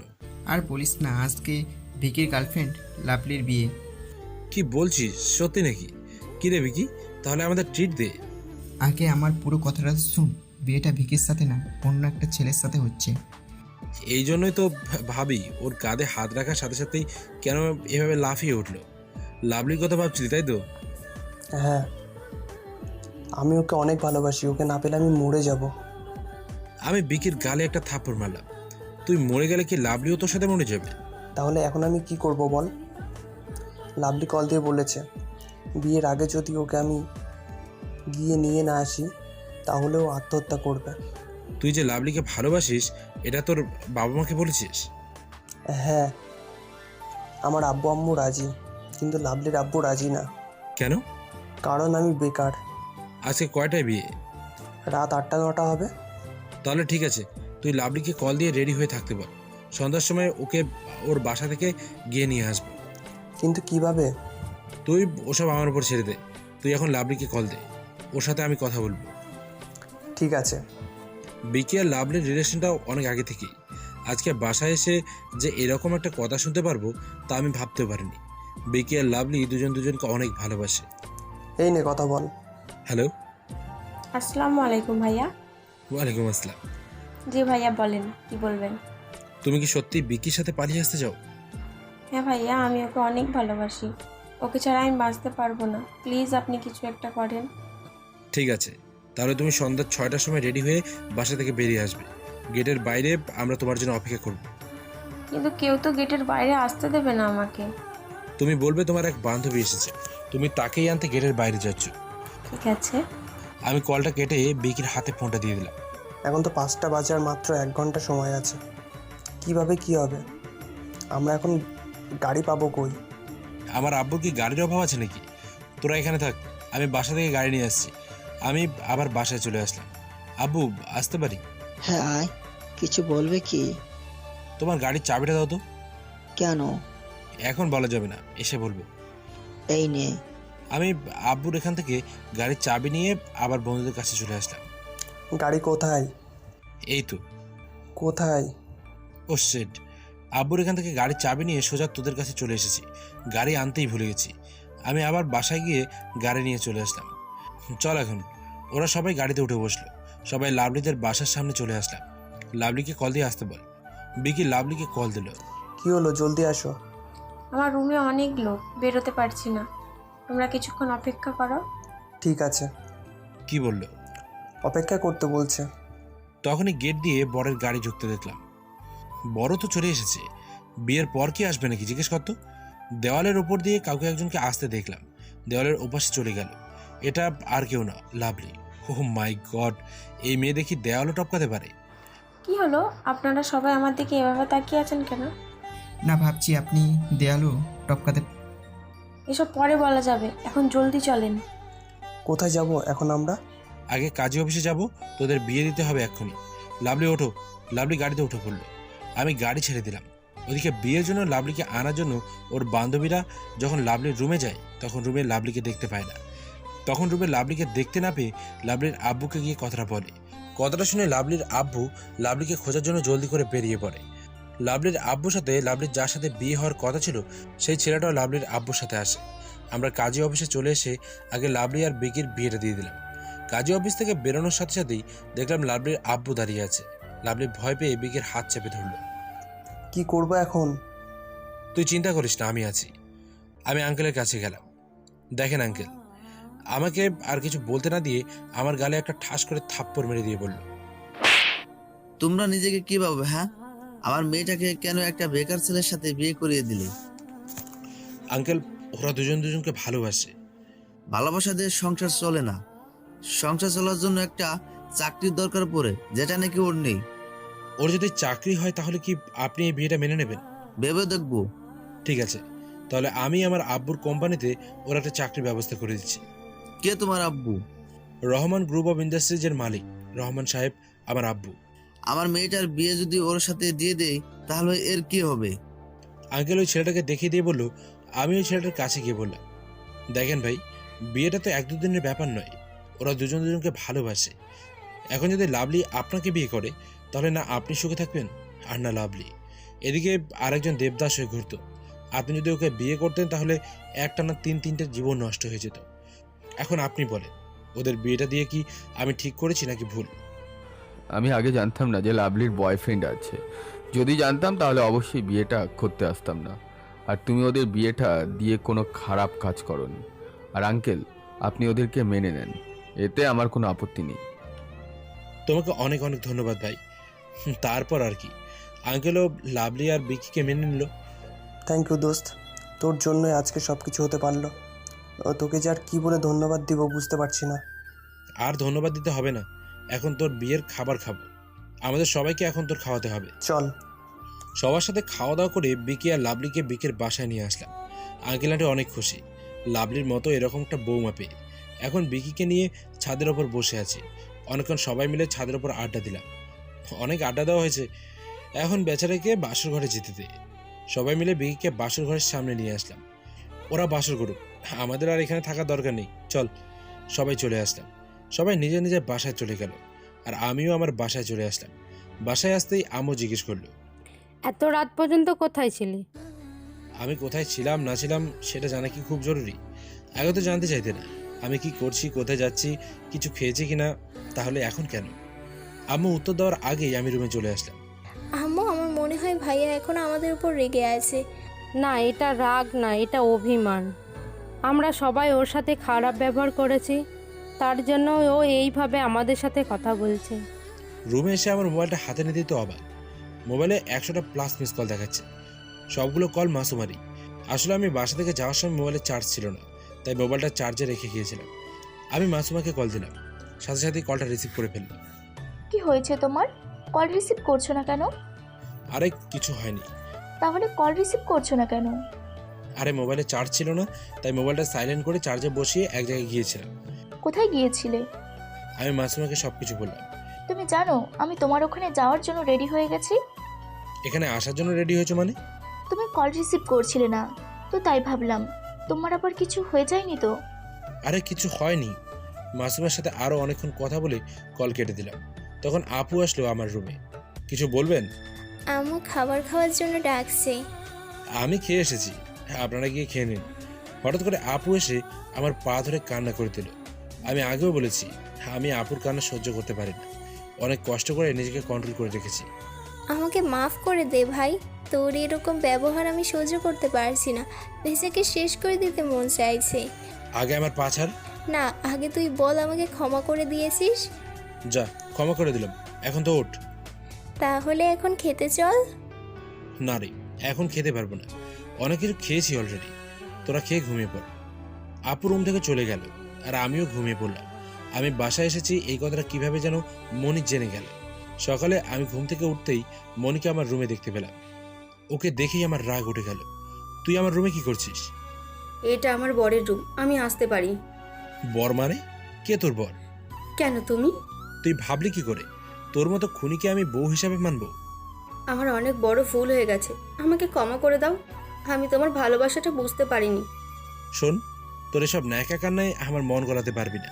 তাই বলছি এখানে অযথা কান্না না করে অন্য একটা ছেলেকে গিয়ে বিয়ে করে নি। কি বলছো তুমি এসব? আমি এখন তোমাকে ভালোবাসি। আমিও বাঁচতাম, কিন্তু তখন তুই আমার ভালোবাসার মূল্য দিসনি। আমি তখন তোমার ভালোবাসাটা বুঝতে পারিনি, কিন্তু তুমি চলে যাওয়ার পর তোমার ভালোবাসাটা আমি বুঝতে পেরেছি। তুই বুঝতে অনেক দেরি করে ফেলেছিস। এখন আর ন্যাকা কান্না করে কোনো লাভ হবে না। আর তুই দাঁড়া এখানে, আমি এখনই আসছি। আমি আমার ব্যাগ থেকে ডিভোর্স পেপারটা বের করলাম। তুই এখানে না আসলে আমি তোর বাসায় যেতাম। এই নে। এটা কি? Divorce paper. এটাই সাইন করে আমার রুম থেকে বেরিয়ে যা। না, আমি এটাই সাইন করতে পারবো না। আমার চিল্লাচিল্লি শুনে আব্বু আম্মু দুজনেই আমার রুমে আসলো। কি হয়েছে? সকাল সকাল এইভাবে চিল্লাচিল্লি করছিস কেন? আব্বু দেখো, মজবুর আমাকে কি বলছে। ও বলছে ও নাকি আমাকে ডিভোর্স দিবে। আব্বু, তুমি ওকে বারণ করো যাতে আমাকে ডিভোর্স না দেয়। আমি এখন ওকে অনেক ভালোবাসি। বাবা দেখ, মেয়েটা এখন ওর ভুল বুঝতে পেরেছে, তাই তুই এখন ওকে মাফ করে দিয়ে আপন করে নে। আমি তোমাদের রায় শুনতে চাইনি। এই মেয়ের জন্য তোমরা আমার সাথে কিরকম ব্যবহার করেছিলে ভুলে গেছো? আর ওকে বউ মানার আগে আমি নিজেকে শেষ করে দেবো। তুই এখানে দাঁড়িয়ে আছিস কেন? সাইন কর। কি হলো, সাইন করছিস না কেন? তুই সাইন করবি নাকি আমি নিজেকে শেষ করে দেবো? না না, আমি সাইন করছি, তাও তুমি তোমার কোনো ক্ষতি করো না। নে সাইন কর। মনে ডিভোর্স পেপারে সাইন করে দিল। ডিভোর্স পেপারের ওপর ওর চোখের পানি পড়েছে। আজকে ওর জন্য আমার একটুও মায়া হচ্ছে না। যা এখন এই বাসা থেকে বেরিয়ে যা। মনি কাঁদতে কাঁদতে বাসা থেকে বেরিয়ে গেল। তখন আব্বু এসে আমার কাছে বসলো। কাজটা কি তুই ঠিক করলি? তাহলে কি করতাম আমি? আমি যে এখন মাসুমাকে অনেক ভালোবাসি। আমি মাসুমাকে কখনো ঠকাতে পারবো না। মাসুমা আমাকে পাগলের মতো ভালোবাসে। ওর ভালোবাসাটা আমি হারাতে চাই না। এই মাসুমাটা আবার কে? আব্বু আম্মুকে সব কিছু খুলে বলল। আমি আব্বু আম্মুকে বললাম কিছুদিন পরেই আমি মাসুমাকে বিয়ে করব। আর এটাও বলেছি বিয়েটা আমাদের বাসায় হবে। আব্বু আম্মু দুজনে রাজি হয়ে গেল। তারপর আমি রুমে এসে মাসুমাকে কল দিয়ে বললাম যে আব্বু আম্মু বিয়ের জন্য রাজি। মাসুমার পরীক্ষা শেষ হলেই আমাদের বিয়ে। দেখতে দেখতে মাসুমার পরীক্ষাও শেষ হয়ে গেল। মাসুমা আর ওর আব্বু এখানে আসার জন্য রওনা দিয়েছে, কিন্তু মাসুমা কিছুক্ষণ আগে কল দিয়ে বলল ও নাকি আমাদের বাসায় আসবে না। তাই আমি জিজ্ঞেস করলাম কেন আসবে না। আমি আর আব্বু এখানে একটা হোটেল ভাড়া করেছি, আমরা দুজনে ওখানে উঠবো, আর আমাদের বিয়েটা ওখানেই হবে কালকে। কিন্তু? না, কোনো কিন্তু না, আমি এখানে আমাদের বিয়ের সব আয়োজন করে ফেলেছি।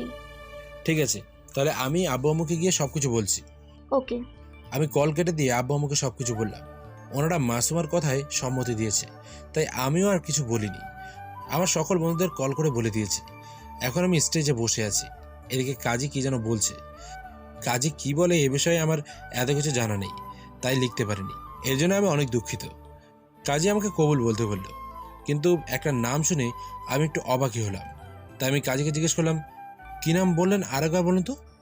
আমি বলছি, তুমি যদি মিস মনিকে তোমার স্ত্রী হিসাবে মনে করে থাকো তাহলে বলো কবুল। মনি মানে? আপনি আরেকবার ভালো করে নামটা দেখুন তো। হ্যাঁ, এখানে তো এই নামটাই দেওয়া আছে। আমি স্টেজ থেকে উঠে দাঁড়িয়ে গেলাম। তখনই আব্বু আমাকে জিজ্ঞেস করলো, কি হলো বাবা, এভাবে দাঁড়িয়ে গেলি কেন? আব্বু উনি কি বলছেন? আমার বিয়ে মনির সাথে হচ্ছে মানে? তুই আগে বিয়েটা করে নে, তারপর তোকে সবকিছু বলছি। কিসের বিয়ে? আগে মাসুমাকে ডাকো। ওরা সবাই চুপ করে আছে, তাই আমি মাসুমাকে ডাকতে লাগলাম, মাসুমা, মাসুমা। তখনই মাসুমাকে আসতে দেখলাম, কিন্তু ওর পরনে বিয়ের কাপড় না। মাসুমা আবার কাছে এসে বলল, কি হয়েছে, এভাবে চিল্লাচ্ছ কেন? আজকে আমাদের বিয়ে, এটা কি তুমি ভুলে গেছো? আর তোমার পরনে এই পোশাক কেন? বিয়ের পোশাক থাকার কথা। বিয়েটা আমার সাথে হচ্ছে না। তুমি মজা করছো আমার সাথে? আমাদের কথা শুনে সকল লোক এখন আমাদের দিকে তাকিয়ে আছে। তখনই বিয়ের পোশাক পরনে মনিকে আসতে দেখলাম। মাসুমা, কি হচ্ছে এখানে? আমাকে একটু খুলে বলবে? তোমার বিয়েটা মনির সাথে হচ্ছে। ও তোমাকে এখন অনেক ভালোবাসে, তুমি ওকে মেনে নাও। আর ও হচ্ছে আমার ছোট বোন। বোন মানে? হ্যাঁ, ও আমার ছোট বোন, যাকে নাকি আমি অনেক বছর আগে হারিয়ে ফেলেছিলাম। মনি তোমাকে ভালোবাসে, এটা জেনেও কিভাবে আমি তোমাকে বিয়ে করতে পারি বলো? কিন্তু আমি তোমাকে ভালোবাসি। কিন্তু আমি তোমাকে ভালোবাসি না, আর আমার বিয়ে হয়ে গেছে। এই দেখো আমাদের বিয়ের রেজিস্ট্রি পেপার। মাসুমা আমার হাতে একটা পেপার দিল। একদিকে মাসুমার সাইন দেখতে পেলাম, অন্যদিকে আরেকটা সাইন দেখে আমি অনেকটাই অবাক হয়ে গেলাম। কারণ অন্যদিকে আমার বন্ধু মিজানের সাইন, আর সাক্ষী স্বরূপ আমার নিজের আব্বু আর মাসুমার আব্বুর সাইন দেখতে পেলাম। এটা দেখে আর আমি নিজেকে এক জায়গায় স্থির রাখতে পারলাম না। পাশেই একটা চেয়ার ছিল, ওখানে বসে পড়লাম। আবার চোখ দিয়ে অঝরে পানি পড়ছে। তখনই মাসুমা এসে আমার হাত ধরে বলল, দেখো, মনি না হয় একটা ভুল করে ফেলেছিল, কিন্তু ও এখন ওর ভুলটা বুঝতে পেরেছে। তাই তুমি ওকে ক্ষমা করে নিজের করে নাও। মাসুমার মুখে এমন কথা শুনে হঠাৎ করেই আমার মাথায় রাগ উঠে গেল। তাই আমি চেয়ার থেকে উঠে মাসুমার গালে ঠাস করে 2-3টে থাপ্পড় বসিয়ে দিলাম। কি পেয়েছো তোমরা সবাই আমার সাথে বলো তো? আমাকে কি তোমাদের মানুষ মনে হয় না? আমি কি রোবট যে আমার মধ্যে কোনো ফিলিংস নেই? প্রথমে একজনকে ভালোবাসলাম, কিন্তু ও কি করলো? আমার ভালোবাসাটা বুঝতে পারে না। যখন ওসব ভালোবাসার ওপর থেকে আমার বিশ্বাসই উঠে গিয়েছিল, তখন তুমি আবার আমার মনে ভালোবাসা জাগালে। এখন তুমিও এটা কি করতে পারলে আমার সাথে? আমি কি বলেছিলাম তোমায় যে আমাকে ভালোবাসো? তুমি তো ভালোবাসলে। তুমি তো বললে ভালোবাসি ভালোবাসি বলে পেছনে পড়ে থাকতে। তাহলে এখন কোথায় গিয়েছে তোমার ভালোবাসা? আর আব্বু, আব্বু, আব্বু, আমি ভাবতাম তুমি হয়তো আমাকে বোঝো, কিন্তু কিন্তু তোমরা কেউ আমাকে বোঝো না। আর মিজান, আমি তো তোদেরকে সব কিছু বলেছিলাম, তারপরেও এটা কি করে করতে পারলি? মজিবুর, তুই আমার কথাই শোন। না রে, আর শোনার মতো কিচ্ছু নেই। তোরা সুখে থাকিস। আর মাসুমা, তোমার থেকেও এটা আশা করিনি। ভালো থেকো বলে ওখানে আর না দাঁড়িয়ে সোজা বেরিয়ে আসলাম। চোখ দিয়ে অজরে পানি ঝরছে আমার। আম্মু আর আপু যখন আমাকে অবহেলা করতো তখন এমন কষ্ট হয়নি, এখন যেরকম কষ্ট হচ্ছে। আপনারা হয়তো এখন কিছুই বুঝতে পারছেন না, তাই তো? চলেন আপনাদেরকে 2 দিন আগের ঘটনায় নিয়ে যাই, তারপর সব কিছু বুঝতে পারবেন। 2 দিন আগে যখন মাসুমা আর মাসুবার আব্বু মুজিবুদ্দের বাসায় এসেছিল গাড়ি দিয়ে, তখন ওদের গাড়ির সঙ্গে একটা মহিলার অ্যাক্সিডেন্ট হয়। তাই মাসুমা জলদি করে গাড়ি থামিয়ে গাড়ি থেকে নেমে যায়। মাসুমা গিয়ে মহিলাটিকে উঠায়। মহিলাটিকে দেখে মাসুমা আশ্চর্য হয়ে যায়, কারণ এটা আর কেউ না, ওর নিজের আম্মু ছিল। ওখানেই মাসুমা ওর আম্মুকে জড়িয়ে ধরে। আম্মু, কোথায় চলে গিয়েছিলে আমাদের ছেড়ে? কে তুমি মা? মা, আমি তোমার মেয়ে মাসুমা। তুমি আমাকে চিনতে পারছো না? দাঁড়াও, আব্বু আসছে এখানে। আব্বু, গাড়ি থেকে নেমে আসো, দেখো কাকে পেয়েছি। মাসুমার আব্বু গাড়ি থেকে নেমে আসে। এত বছর পর নিজের সামনে এভাবে নিজের স্ত্রীকে দেখে মাসুমার আব্বুর বিশ্বাসই হচ্ছে না। ওনার এই একটা ভুলের জন্য নিজের স্ত্রীকে হারাতে হয়েছিল। মাসুমার আব্বু গিয়ে মাসুমার আম্মুর কাছে অনেক ক্ষমা চায়। অনেকদিন পর নিজের মেয়ে আর স্বামীকে দেখে মাসুমার আম্মুও মাসুমার আব্বুকে ক্ষমা করে দেয়। আমার ছোট মেয়ে মনি কোথায়? আমার একটা ভুলের জন্য আমাকে ছেড়ে চলে এসেছিল, এখন আমাকে ক্ষমা করে দিয়ে চলো আমার সাথে। মনি আত্মহত্যা করতে চেয়েছিল, এখনও হাসপাতালে আছে। আত্মহত্যা করতে চেয়েছিলে মানে? আমার মেয়ে আত্মহত্যা করবে কেন? ও যে অনেক বড় একটা ভুল করে ফেলেছে, যে ভুলের নাকি ও ক্ষমাও পায়নি, তাই ও আর নিজেকে এই দুনিয়ায় রাখতে চায় না, সেজন্য আত্মহত্যা করতে চেয়েছিল। কোন হসপিটালে আছে? আমাদের নিয়ে চলো। ওরা তিনজন হাসপাতালে চলে আসে। মনি একটা বেডের উপর শুয়ে আছে। এভাবে নিজের মেয়েকে সামনে রেখে মাসুমার আব্বু আর নিজেকে ধরে রাখতে পারেনি। নিজের মেয়েকে গিয়ে জড়িয়ে ধরে। মাসুমার আব্বু অর্ণবকে দেখিয়ে দিয়ে মনিকে বলে এটা ওর আব্বু। মাসুমা ওর আম্মুকে জিজ্ঞেস করে মনি কেন আত্মহত্যা করতে চেয়েছিল। তারপর মাসুমার আম্মু সব কিছু বলে। মাসুমা সব কিছু শুনে বুঝতে পারে মনি আর কেউ না, মজিবরের স্ত্রী। মনি আত্মহত্যা এজন্যই করতে চেয়েছিল। মনি যখন শুনতে পারে মজিবুর আবার বিয়ে করতে যাচ্ছে, এটা শুনে আর নিজেকে কন্ট্রোল করতে পারেনি, তাই আত্মহত্যা করার চেষ্টা করে। সময় মতন ওর আম্মু দেখে ফেলেছিল বলে ও বেঁচে আছে এখনো। তুই কি মজিবুরকে সত্যিই ভালোবাসিস? হ্যাঁ আপু, আমি ওকে অনেক ভালোবাসি। ওকে না পেলে আমি বাঁচবো না। তুই কি জানিস মজিবুরের বিয়ে কার সাথে হতে যাচ্ছে? না। ওর বিয়ে আর কারোর সাথে না, আমার সাথে হতে যাচ্ছিল। কিন্তু তুই এখন চিন্তা করিস না, আমি ওকে বিয়ে করব না। ওর বিয়ে আমি তোর সাথেই দেব। তারপর মাসুমা মজিবুরের আব্বু আম্মুর সাথে দেখা করে মনির বিষয়ে সব কিছু বলে। এটাও বলে মনি যে আত্মহত্যা করতে চেয়েছিল। মজিবুরের আব্বু আম্মু প্রথমে রাজি না হলেও মাসুমার অনেক রিকোয়েস্ট করার পর রাজি হয়ে যায় আর মাসুমা মিজানকে বিয়ে করে নেয়। এটা সম্পূর্ণ সাজানো নাটক ছিল, কিন্তু মজিবুর এই বিষয়টা জানে না। এখন কি আপনাদের সব কিছু ক্লিয়ার হয়েছে? না হলে কমেন্ট করে জানাবেন, অবশ্যই রিপ্লাই দেব। মজিবুর হোটেল থেকে বেরিয়ে যাওয়ার পর মনি মাসুমার কাছে আসে। আমাকে ক্ষমা করে দাও আপু, আমি বুঝতে পারিনি মজিবুর যে তোমাকে এতটা ভালোবাসে। আমার জন্যই আজকে এসব কিছু হয়েছে। মাসুমার মুখ দিয়েও কোনো কথা বের হচ্ছে না। মাসুমা যেন বরফের মতন হয়ে গেছে। মাসুমাকে ধাক্কা দেওয়ার সাথে সাথে মাসুমা ঠাস করে নিচে পড়ে যায়। সবাই ধরাধরি করে মাসুমাকে একটা চেয়ারে বসায়। মাসুমা অজ্ঞান হয়ে গিয়েছে। মাসুমার আম্মু পানি ছিটিয়ে দেওয়ার সাথে সাথেই মাসুমার জ্ঞান ফিরে আসে। মজিবুর, মজিবুর কোথায়? প্লিজ তোমরা ওকে খুঁজে নিয়ে আসো। আর এদিকে কিছুক্ষণ আগে হোটেলে কত হইহুল্লোড় ছিল, কিন্তু এখন পুরো হোটেল চুপচাপ আছে। সবাই মজিবুরকে খুঁজতে বের হয়, কিন্তু মজিবুরকে কোথাও পায় না। কেউ হারিয়ে গেলে তাকে খুঁজে পাওয়া যায়, কিন্তু যে চলে যায় তাকে খুঁজে পাওয়া অনেক কঠিন। মজিবুরের বিষয়টা ঠিক সেরকম। মজিবুর চলে গিয়েছে, কোথায় গিয়েছে কেউ জানে না। এদিকে মাসুমা কাঁদতে কাঁদতে একদম পাগলের মতন হয়ে গিয়েছে। ও এখন নিজেকে এসব কিছুর জন্য দোষারোপ করছে। মনিও কান্না করছে, সে এসব কিছুর জন্য নিজেকে দোষারোপ করছে। এভাবেই 2-3 দিন কেটে গেল। এখন মাসুমা মজিবুরের রুম থেকে বের হয় না, শুধু মজিবুরের জামা কাপড়ে গিয়ে জড়িয়ে ধরে কান্নাকাটি করতে থাকে। একরকম পাগলের মতন হয়ে গিয়েছে মাসুমা। এভাবেই দেখতে দেখতে কেটে গেল পুরো 6টি বছর। আব্বু, আব্বু ওঠো, আমরা আজকে দাদু দাদার কাছে যাব। তাহলে এখনো ঘুমিয়ে আছো কেন? হ্যাঁ উঠেছি, তুমি গিয়ে রেডি হয়ে নাও। আমি রেডি হয়ে গেছি। ঠিক আছে আসছি। তুমি খালাকে গিয়ে বলো খাবার দিতে। ঠিক আছে, জলদি উঠো। আমিও আর শুয়ে না থেকে উঠে পড়লাম। ফ্রেশ হওয়ার জন্য বাথরুমে চলে আসলাম। কি হচ্ছে কিচ্ছু বুঝতে পারছেন না তো?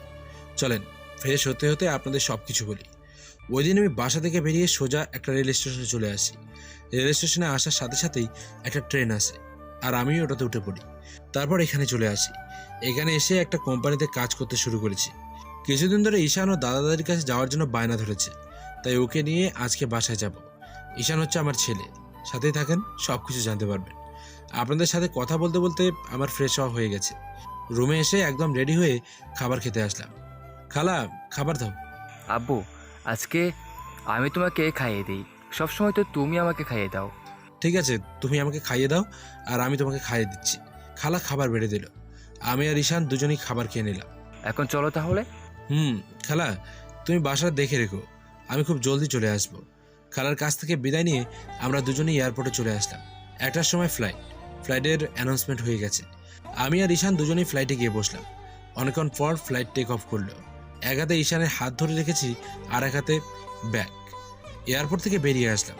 এয়ারপোর্টের বাইরে এসে একটা গাড়ি ভাড়া করলাম। ড্রাইভারকে আমাদের বাসার অ্যাড্রেস দিলাম। ড্রাইভার আমাদের বাসার সামনে নামিয়ে দিয়ে চলে গেল। বাসার গেটের সামনে দাঁড়িয়ে আছি। আমাকে গেটের বাইরে দাঁড়িয়ে থাকতে দেখে আমাদের গেটের সিকিউরিটি আমার কাছে আসলো।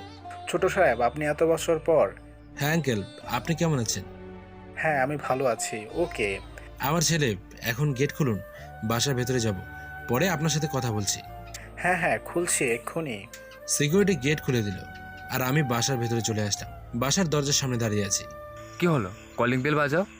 ঈশানের কথা মতো আমি কলিং বেল বাজালাম। কেউ একজন এসে দরজা খুলে দিল। আমি মাথা নিচু করে আছি।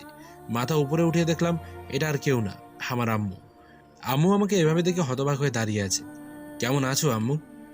আম্মু আমাকে কিছু না বলে জড়িয়ে ধরে কেঁদেই দিল। কোথায় চলে গেছিলি বাবা? তোকে কত জায়গা খুঁজেছি কিন্তু কোথাও পাইনি। আমিও কিন্তু এখানে দাঁড়িয়ে আছি। ওকে। আগে ভেতরে আসি, তারপর বলি। হ্যাঁ, ভিতরে আয়। আমি আম্মুর সাথে ভেতরে চলে আসলাম। এখন বল ওকে। তোমার নাতি ঈশান। সত্যি? দাদু ভাই, আমার কাছে আসো। আম্মু ঈশানকে অনেক কিছু জিজ্ঞেস করতে লাগলো, আর ঈশানও আম্মুর কথা জবাব দিচ্ছে। তখন আম্মু আবার জিজ্ঞেস করলো, তুই বিয়ে করে ফেলেছিস? এই বিষয়ে তোমাকে পরে বলি, এখন বলো আব্বু কোথায়? তোর আব্বু অফিসে গেছে। ঠিক আছে, তুমি ঈশানকে দেখো, আমি একটু রুমে যাচ্ছি। ঈশান, তোমার দাদিকে কিন্তু একদম জ্বালাবে না। ঠিক আছে আব্বু। আমি আমার ব্যাগটা নিয়ে রুমে চলে আসলাম। রুমে এসেই তো অবাক, কারণ আমার রুমে মেয়েদের কাপড়। তাই আমি আম্মুকে জিজ্ঞেস করলাম, আম্মু আমার রুমে মেয়েদের কাপড় কেন?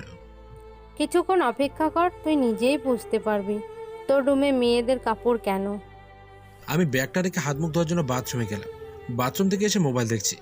তখনই কেউ এসে আমাকে জাপটে জড়িয়ে ধরে খাটের ওপর পড়ে গেল। খাটে পড়ে যাওয়ায় আমি একটু ব্যথাই পেলাম। আহ! কি হয়েছে তোমার? মেয়েটাকে ধাক্কা দিয়ে আমার উপর থেকে সরালাম। মেয়েটা আর কেউ না, মাসুমা। আপনি এখানে? আমি এখানে থাকবো না তো কোথায় থাকবো শুনি? আর তুমি আমাকে আপনি করে বলছো কেন? আপনি অন্য একজনের বউ, তাই তো আপনাকে আপনি বলছি। আর আমাকে এভাবে জড়িয়ে ধরার সাহস কি করে হলো আপনার? কথাটা আমি কিছুটা রাগীভাবেই বললাম। তুমি শান্ত হও, আমি তোমাকে সবকিছু বলছি। সবার আগে আমাকে এটা বলেন, আপনি আপনার স্বামীর বাসায় না থেকে এই বাসায় কি করে? এটাই তো আমার স্বামীর বাসা, তাহলে আমি অন্য কোথাও থাকবো কেন? স্বামীর বাসা মানে? সেটা আমি বলি। আব্বু দরজার পাশ থেকে কথাটা বলল। আম্মু ঈশানকে কোলে করে নিয়ে আমার রুমে চলে আসলো। কি হচ্ছে কি এখানে? আমার কিছু মাথায় ঢুকছে না। প্রথমত, এখানে মাসুমা কিভাবে? ওর বিয়ে তো মিজানের সাথে হয়েছিল, তাহলে? না, তুই সব ভুল জানিস। ওই দিন ওর বিয়ে হয়নি। সব সাজানো নাটক ছিল যাতে তুই মনিকে বিয়ে করে ফেলিস। এই জন্য সবাই মিলে এটা প্ল্যান করা হয়েছিল।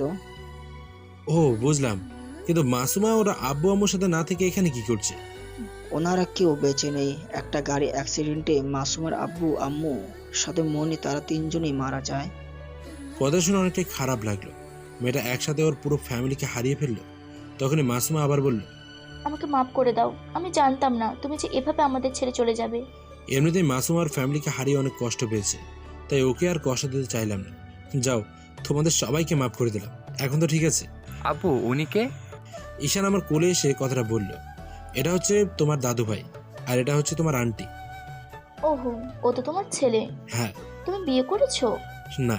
তাহলে ঈশান কি করে আসলো? সেটা অনেক লম্বা ঘটনা, আমি শুনবো। এখন আমার প্রচুর ক্ষুধা লেগেছে, রাতে বলি তোমাদের। ঠিক আছে, তোমরা আসো, আমি গিয়ে তোমাদের জন্য খাবার রেডি করছি। আব্বু, আমি দাদুর সাথে যাই? হ্যাঁ যাও। সবাই রুম থেকে চলে গেল। আমি রুমে আরো কিছুক্ষণ থেকে নিচে চলে আসলাম। নিচে এসে দেখি মাসুমা ঈশানকে খাইয়ে দিচ্ছে। এটা দেখে অনেক খুশি হলাম। আমিও গিয়ে সবার সাথে খেতে বসলাম। খাওয়া দাওয়া শেষে তোমরা বসো, আমি ঈশানকে ঘুম পাড়িয়ে দিয়ে আসছি। মাসুমা ঈশানকে নিয়ে আমার রুমে চলে গেল। আব্বু আমার সাথে বসে টিভি দেখছি। অনেকদিন পর এভাবে সবার সাথে বসে টিভি দেখছি। কিছুক্ষণ পর মাসুমা চলে আসলো। এখন ঈশানের বিষয়ে সবকিছু বলো। ঈশানের আব্বুকে আমি জানি না, কিন্তু ঈশানের আম্মু মরার আগে ঈশানকে আমার কাছে দিয়ে যায় আর বলে যায় আমি যেন ঈশানের সবসময় খেয়াল রাখি। মানে? আচ্ছা, তোমাদের বুঝিয়ে বলছি। আমি ওই দিন যখন এখান থেকে চলে যাই, তারই অনেক মাস পর রাস্তা দিয়ে যাওয়ার সময় একটা মহিলাকে রাস্তায় পড়ে থাকতে দেখি। তখনই আমি ওই মহিলাটাকে হসপিটাল নিয়ে যাই। হসপিটালে গিয়ে জানতে পারি মহিলাটা 9 মাসের গর্ভবতী। জলদি অপারেশন করতে হবে, না হলে মা সন্তান দুজনেই মারা যাবে। তাই আমি ডাক্তারকে জলদি অপারেশন করতে বলি। কিন্তু ডাক্তার ঈশানকে তো বাঁচাতে পারে, কিন্তু ঈশানের মাকে বাঁচাতে পারে না। ঈশানের মা মরার আগে ঈশানের পুরো দায়িত্ব আমাকে দিয়ে যায়। ওই দিন থেকে আমি ঈশানের বাবা হয়ে যাই, ওর খেয়াল রাখি। ঈশানের পুরো দুনিয়াটাই আমি। ঈশান কখনো আমাকে ছাড়া খাবার খায়নি, কিন্তু আজকে ঈশান আমাকে ছাড়াই খাবার খেয়েছে। আমাকে ঈশানের আম্মু বানাবেন? কথা দিচ্ছি। সারা জীবন তোমার আর ঈশানের খেয়াল রাখবো, কখনই ছেড়ে যাব না তোমাদের। তুই না করেছিস না বাবা? এতটা বছর ধরে মেয়েটা তোর জন্য অপেক্ষা করে আছে, তুই ওকে ফিরিয়ে দিস না? কিন্তু ঈশান, আজকে ও আমাকে আম্মু বলে রেখেছে। ওর আম্মু বলাতে আমি কতটা শান্তি পেয়েছি সেটা তোমাকে বলে বোঝাতে পারবো না। প্লিজ তুমি আমাকে ঈশানের আম্মু হয়ে থাকার অধিকারটা দাও। আমি মাসুমার দিকে তাকিয়ে একটা মুচকে হাসি দিলাম। ঠিক আছে, তোরা তাহলে এখান থাক, আমার রুমে গেলাম। আব্বু আম্মু দুজনেই চলে গেল। মাসুমা আমার কাঁধে মাথা রাখলো। দুদিন পর আজকে আমি মাসুমাকে বিয়ে করলাম। বিয়েতে আমার সকল বন্ধুরা এসেছে, এখন ওদের সাথেই বসে আছে। কি রে, আজকে কি বাসর পড়বি না নাকি? এখনো এখানে আমাদের সাথে আড্ডা দিচ্ছিস? ঠিক আছে, তোরা তাহলে থাক, আমি গেলাম। বাসর ঘরের সামনে দাঁড়িয়ে আছি, বুকে এক বস্তা সাহস নিয়ে দরজা খুলে ভেতরে ঢুকলাম। মাসুমাকে দেখলাম খাটের ওপর অনেক লম্বা একটা ঘুমটা দিয়ে বসে আছে। আমি ওখানে যেতেই মাসুমা আমাকে সালাম করলো। আমি ওকে উঠিয়ে বুকে জড়িয়ে নিলাম। তারপর জিজ্ঞেস করলাম, ঈশান কোথায়? ঈশান ওর দাদা দাদির কাছে আছে। ঘরে আসতে এত দেরি হলো কেন? এমনিতেই 6 বছর লেট, আর এখন তুমি আরও লেট করেছো। আসো আমরা বাসর করব। মাসুমা আমাকে এক টানে ওর উপরে ফেলে দিল। তারপর যা হওয়ার তাই হলো। ওসব জানতে চেয়ে লজ্জা দেবেন না। আর আজকের মতো এখানেই গল্পটা শেষ করলাম। আল্লাহ হাফেজ। গল্পটা ভালো লাগলে অবশ্যই একটা কমেন্ট করে জানাবেন আর সাবস্ক্রাইব করে আমাদের পাশে থাকুন।